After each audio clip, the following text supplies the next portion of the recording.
And I was looking back to remember, and I know we all vividly do, every picture in a mask, from work to school to not being able to see family. My parents don't live nearby. I can't fly. I mean, you couldn't go on trips, and not trips like for fun. I just mean literally to get to people you love. It was isolating, depressing. So I laughed that someone didn't catch that part when they said, we're going to go out and ask people, how were you 4 years ago? That is a time my brain is trying to completely block out. Do women have better reproductive health rights? Yes, Yeah. there 4 is. years ago? Listen, as Black people, we were not in this insanity of trying to figure out why our history is no longer welcome in the educational system. Women were realizing something was happening. If you were coming from another country, if you were coming to this country to find a better life, you were not welcome. Listen, it wasn't a good time for lots of people. Yeah. And all you have to do to ask, are we better off than we were? Ask the thousands of people who are no longer here. That's how you know if we're better off. Ask their families, are they better off without their loved ones? What a stupid question. It's a stupid question and disrespectful to the American people, in my opinion, my humble opinion. Hey everybody, welcome to Is This Thing Working?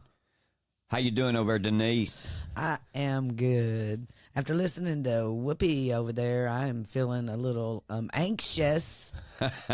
Ready to tell us what you feel? I am ready. Man, well, hey, before we start our show, as always, can we ask you to please do us a favor? Share our show with all your friends.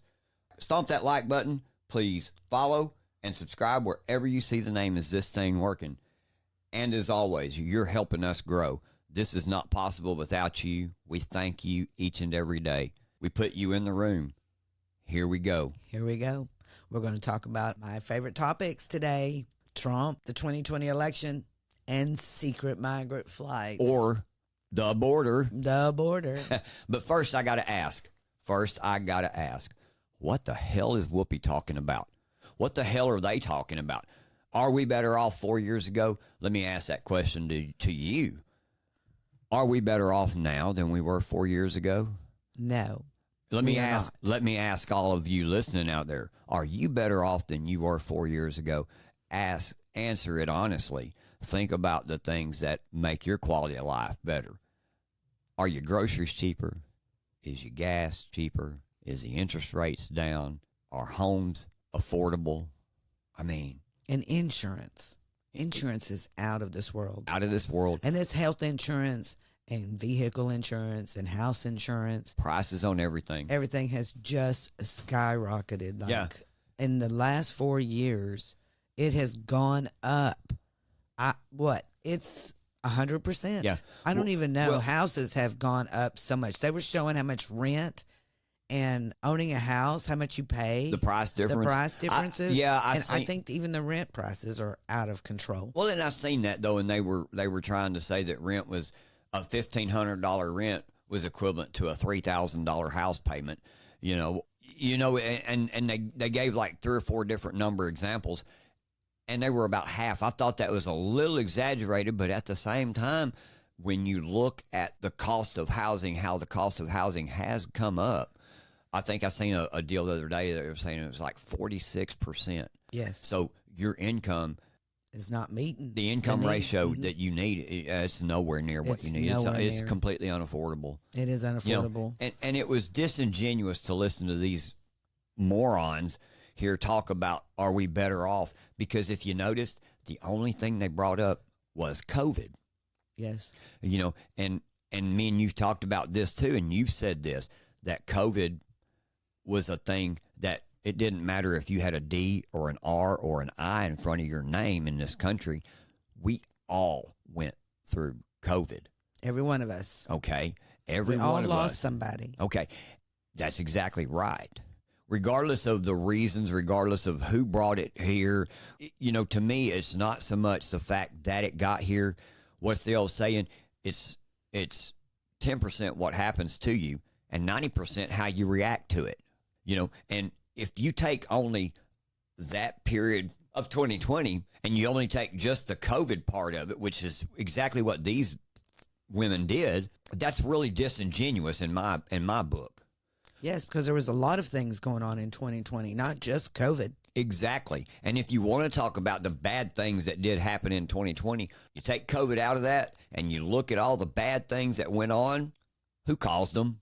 The Democrat Party. Thank you. Yeah. Did y'all forget about the riots and the George Floyd and, the police? Defunding the police. Defunding the police. And the police station in Minnesota burning to the ground. All the riots. The Chad thing that went on in Portland and Seattle and all of that crap, man. They started every bit of that. And they came out and they didn't lie to you. They told you what they were going to do. They told you to riot in the streets. So the thing is, and that's exactly right. And so the thing is, Whoopi, if we really want to ask, are we better off in 2024 than we were in 2020? I'm going to tell you, like we said at the start of this thing, in 2020, I was paying less for gas. I was paying less for energy. I was paying less for home prices. I was paying less interest rates. Yes. I was doing a lot better in 20 than I'm doing in 24. Yeah, but that's all they have to run on. They're going to run on COVID. Even though Biden had COVID longer than Trump. Trump only had COVID for, less than a year? And then they want to come out and blame everything on Trump. Well, let me tell you what. Biden, he had his own stuff happen. He's the one that mandated face mask. But they talked about face mask on that thing. He mandated the vaccine, too. He mandated you take the vaccine or you lose your job.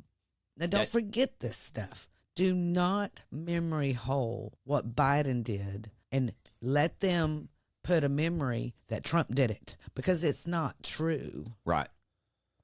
And we're going to go on and speak about Trump because he just posted a $175 million bond in a New York civil fraud case, which I'm pretty sure Letitia James is crying in her milk this morning. Yeah, Donald Trump secured $175 million bond to guarantee his civil fraud judgment during his appeal, likely saving him from having to pay a final penalty in the case until after the presidential election. The former president obtained this bond through Knight Specialty Insurance Company, according to a filing Monday night.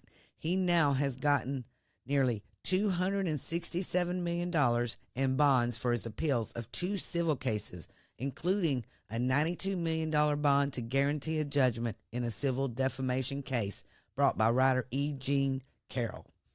The appeals court hearing the civil fraud case is unlikely to rule until after this fall, meaning any financial penalties faced by Trump, who has clinched the Republican presidential nomination, are likely to come due after November. After he wins the election, everyone knows that that's what's going to happen. So we're very proud that he got that done. But as you can tell, every case that happens in New York, look what they're doing. They're taking his money. That's all it's about. That's all it's about, is taking his money so he can't run for a president. It is election interference, just like he says every single day.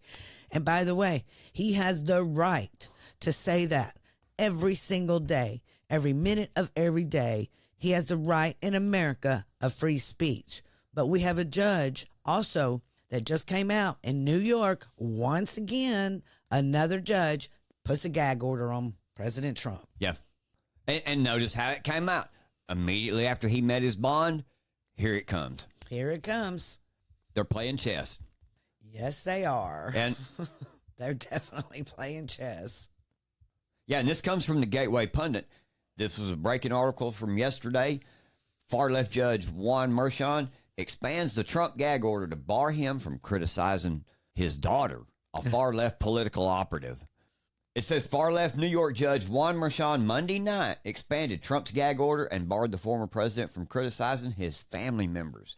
Last week, Judge Merchan hit Trump with a gag order, but Merchan ordered Trump to refrain from making any public statements about witnesses and jurors in the Stormy Daniels case. The Daniels case is Alvin Bragg accused Trump of violating the gag order when he criticized Merchan's daughter, even though she isn't a witness or a juror.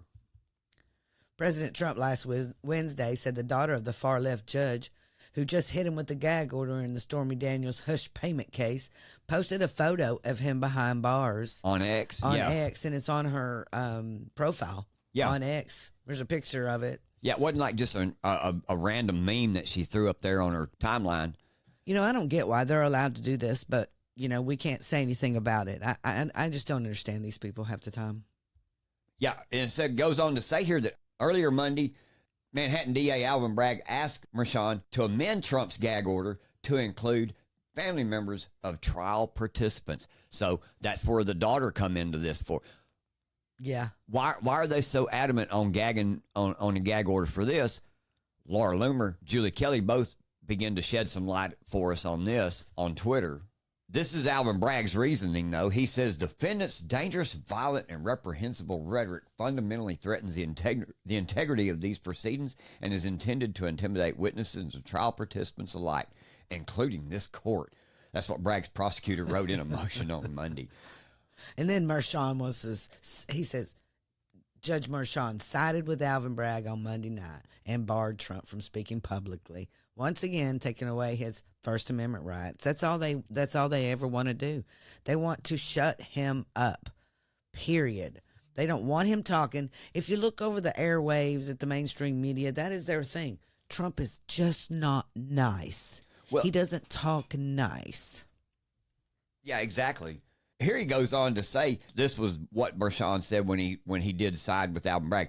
He said Trump's pattern of attacking family members of presiding jurists and attorneys assigned to his cases serves no legitimate purpose. It merely injects fear into those assigned or called to participate in the proceedings that not only they, but their family members as well are fair game for defendants' vitriol.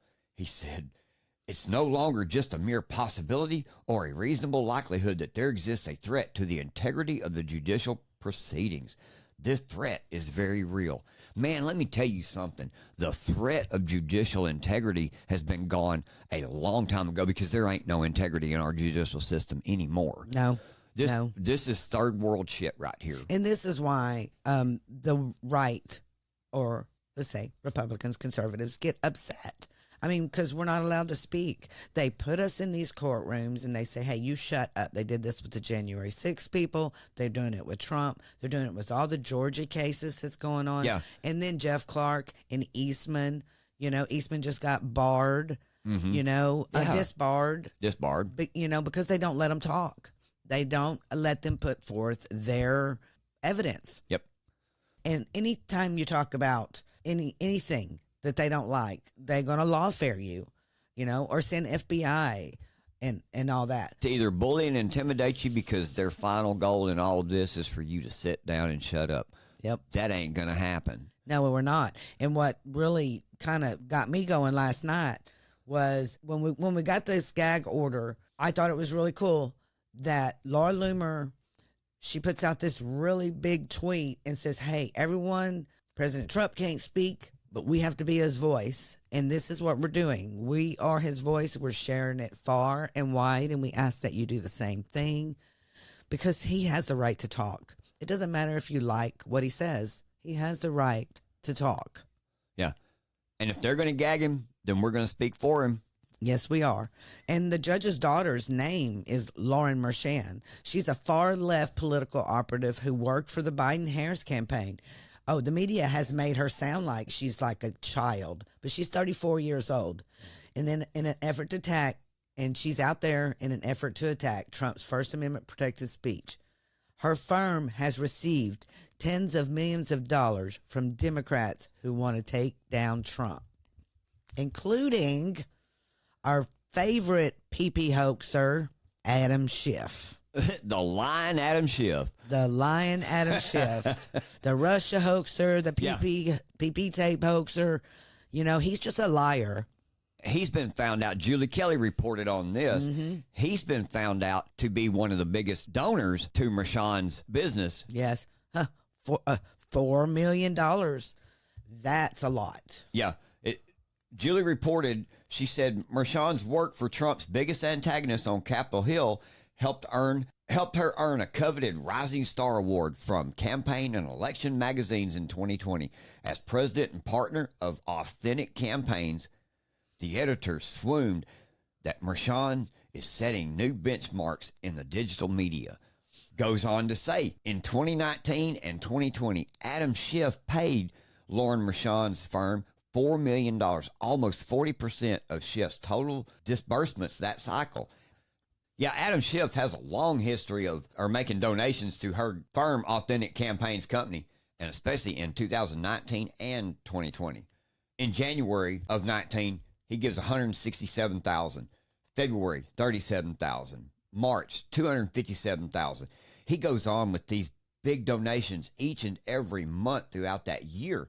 At the end of 2019, he gives a $370,000 donation. And this also says when the impeachment of Donald Trump began. Exactly. And look at the amount he gives between December of 19, January, and February of 20. He gives $370,000. In January, he gives $615,000. In February, he gives $357,000. That right there alone is $12 million. Oh, no, $1.2 million. I'm sorry, that he gives her in 1 month. $1.2 million right during the time that the impeachment process begins, all of that. You know, I kind of wonder why. I mean, why is he giving her all this money during that time? Are they influencing? Or are they buying bots? What are they doing with that money? I'm wondering. Anyway, that's just my question. Yeah. You know, because it just seems awful funny. I'm sure he's not the only one that paid her. Yeah, it turned into a big deal on X between her and Laura Loomer. Oh, it really did. It got pretty heated last night on there, but that's always fun. Oh man, we just now got to the 2020 election. That's what all that money was for that he was paying her. It had to. A lot of this all had to go back to the steal of the 2020 election, don't you think? Yes, all this money worked toward it. Yeah. That's what I think too. I think that what happened is they were paying these, I guess, off. Oh, what do I want to call it? I didn't want to call it a PAC but that's what it seems like. It is a PAC. Yeah, that's exactly what it is. That's kind of what it acts like. It's a political action committee. A political action committee, and they want to spend all this money in 2020, and that's why I was wondering where the money went, because we have this article here from the Gateway Pundit, and it says Fulton County Elections Board supervisor voted against certifying 2020 election because signature verifications were not performed on 147,000 ballots. Y'all, this is in Georgia.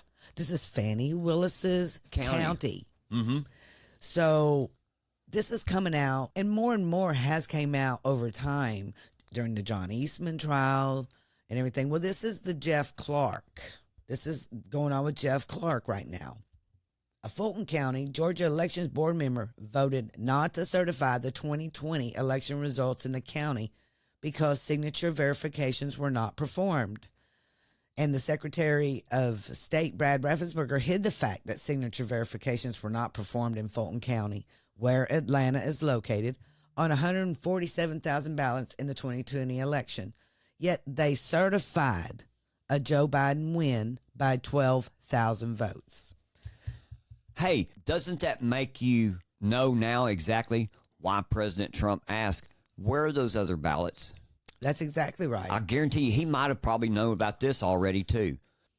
Mark Wingate, a Fulton County Election Board member, he testifies that he voted against certifying the 2020 election because the county did not verify the signatures on 147,000 mail-in ballots.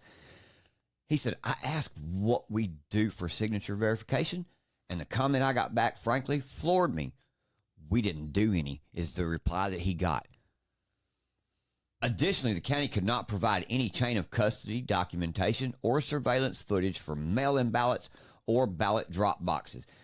He goes on to say, I and other board members had requested that we obtain the chain of custody documentation from the department, and none of that was ever delivered. There was never any surveillance tape, an inch of footage delivered to the board. Only an inch of footage was delivered to the board.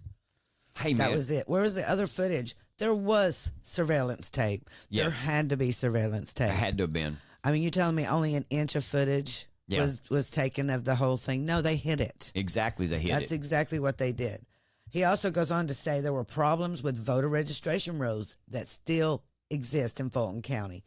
Wingate's testimony was part of the disbarment hearing for former United States Assistant Attorney General Jeffrey Clark, who is among the 19 defendants facing various charges, including racketeering by Fannie Willis for investigating the 2020 election in Fulton County, which was very fraudulent. And this is the same 147,000 votes that has been previously reported many times, except for that actual amount. If you really want to go back, it's 148,000 ballots. So where are the extra? Exactly. You know what's good? You think all of that is crazy though, and what they're finding out now. Just imagine come November this year when all of these people that have crossed our border, that they're going to do their damnedest to allow them to vote. Yes. Think how crazy it's fixing to get. Oh, it's going to be worse. Yeah. And they're going to continue to do what they do. Yep. But I don't know that they will be successful anymore, because over half of the country thinks that this 2020 election was stolen. Let me tell you and what. I do believe over half of the country might stand up this time. Don't you? I believe half of the planet knows that this election was stolen. But my point with that being is, it's going to get crazy because we ain't done nothing to fix it yet, have we? No. But there's been cases. That's what I'm going to answer your question right now. There has been a case regarding 150,000 reportedly fraudulent ballots in Georgia courts since 2020. The ballots have been hung up in the courts since 2020. So tell me that this election was fair. Yeah, it wasn't. You tell fair. me that it was fair. No, that's what I said. You say half the country knows that the election was stolen. I say half the planet knows. I know. I get really. it. I mean, but anyway, but we're going to keep an eye on this, and please watch it. It is, it will put you to sleep in certain parts, because I tried it yesterday. But we do get some good information out of there. And the 2020 election is very important, and we need to keep it on the front burner, because they're continually, every single day. Do you believe Joe Biden is the president of the United States? Do you believe? Let's continue to talk about it. So we will continue to talk about it. But in the interim, we're going to move to, did y'all hear about this? 90% of illegal immigrants in this secret program of Joe Biden's is flown to Florida and Texas. You want to talk about a stolen election? Here's the way they Here's the steal it. consequences. Yep. That's what you get. They're trying to flood Florida and Texas, and you know why.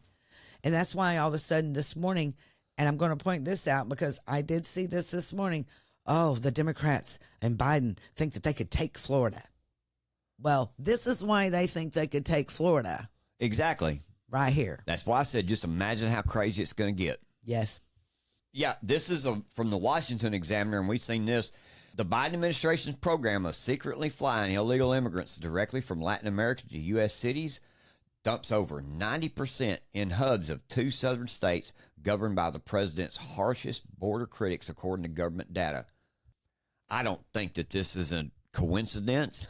I don't think that it was oops, man, we didn't realize this was going on. This is planned. This is intentional. Yes. The only reason they don't do it to California is because Gavin Newsom is a POS Democrat shill the way the rest of them are. Well, it's really kind of funny because some 347,000 migrants allowed into the secretive system fly directly to airports in Florida and Texas, with Florida receiving the vast majority at 325,000, according to an analysis of U.S. Customs and Border Protection numbers by the Centers for Immigration Studies. Todd Bensman came out with this yesterday. And it is unclear how many of the immigrants fly on to other U.S. cities through the government, though the government has said there are over 40 final destinations. Well, it's pretty weird that they don't have a number on that. Right. So there you go. We got to open our eyes, people. We got to get our voices out there and get heard. Yes. Man. And just keep your eyes out for President Trump, the 2020 election, and the open border. Everyone knows stolen elections have catastrophic consequences, and America is in trouble if we don't elect President Trump on November 5th of this year. Is this thing working? Rise up. Well, hey, everybody, that's it for today. Thanks for listening, and I hope you've enjoyed the show. Hope you've learned some things about what's going on around us in the nation and in your communities. You know, we couldn't do this without your continued support either. We appreciate all of you showing up, taking the time to listen to us today. So please, like I say, make sure to hit the like button, share our show with all your friends. We'll see you next time on Is This Thing Working? And as always, I'm James, and that's my lovely co-host over there, Denise, and we'll see you next time. we're out.